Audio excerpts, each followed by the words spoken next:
When it comes to the strengths of Cancer, we're talking about their compassion, their emotional sensitivity, their tenacity. When it comes to their weaknesses, it can be very manipulative, indirect conflict, clinging to the past, and even insecure. Cancer is all about home and family. They are extremely loyal to them. It's advised not to mess with any one of those people. They try to avoid fights.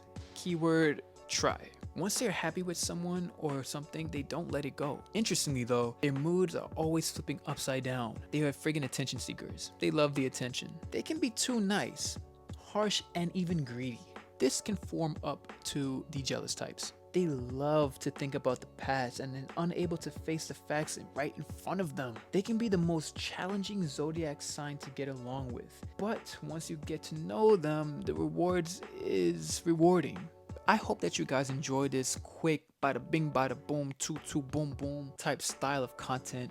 If so, I have the other zodiac signs in the exact same format, so do check it out. If you want to see something that's a little bit more in depth, I have a whole playlist describing each of the zodiac signs. Check that out too if you want. But until next time, matane.